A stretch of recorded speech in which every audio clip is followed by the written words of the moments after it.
Ja, an vielleicht, dass es eine spannende...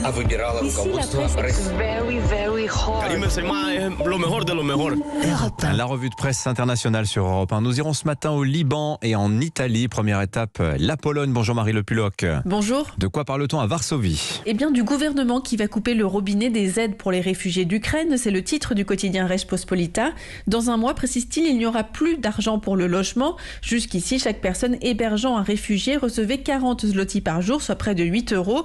Nous ne prolongerons pas cette mesure car nous sommes convaincus que beaucoup de réfugiés sont capables de devenir indépendants, a déclaré le gouvernement à la télévision publique TVP, précisant que le coût avait été très élevé pour le budget de la Pologne. Une décision qui suscite l'incompréhension de plusieurs maires, constate Rzeczpospolita. C'est à l'État d'aider les réfugiés, pas aux particuliers, aux autorités locales, réagit l'un d'entre eux dans le quotidien.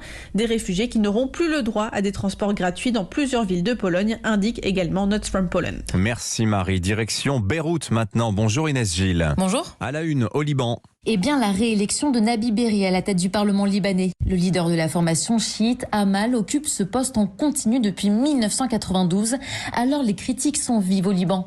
Certes, dans le sud de Beyrouth, où la population chiite est importante, les partisans de son mouvement Amal ont célébré la nouvelle, selon la chaîne libanaise LBC.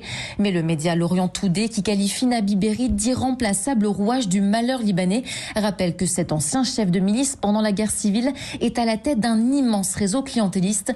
Et surtout, il constitue un outil utile pour le Hezbollah avec lequel il est allié. S'il est considéré comme irremplaçable, c'est aussi parce que le président du Parlement doit être chiite et aucune personnalité dans cette communauté ne se dégage comme opposant légitime. Selon le site web Liban News, sa victoire est cependant à nuancer. Il a été réélu avec 65 voix au Parlement, son plus faible score depuis 1992. Enfin en Italie, bonjour Antonino Galofaro. Bonjour. De quoi parle-t-on à Rome ? De la résidence de Giuseppe Verdi. C'est comme ça que la maison du compositeur finit aux enchères, écrit la Repubblica. Il s'agit de la villa près de Plaisance, dans le nord de l'Italie, qui protège les secrets de la Traviata ou encore de l'Aïda, ajoute le journal. Mais voilà, les héritiers se disputent, affirme l'ANSA. L'agence de presse explique que la somptueuse demeure qui a accueilli Giuseppe Verdi pendant un demi-siècle fut laissée aux descendants. Mais étant donné que personne n'a aujourd'hui la possibilité d'acheter la part des autres, alors la villa devra être vendue, comme l'a décidé un tribunal de Parme. Cette dispute judiciaire a duré 20 ans, détaille l'édition bolognaise du Corriere della Sera. Le quotidien cite l'amertume de l'un des héritiers, Angelo Carrara Verdi, qui s'est occupé de la propriété durant des années. Dans les colonnes du journal, il espère que celui qui achètera la villa ne la fermera pas au public. Voilà, le drame de l'indivision autour de la résidence de Giuseppe Verdi. Merci Antonino. Elle est à suivre sur Europe 1 dans la foulée des polémiques entourant l'affaire du Stade de France.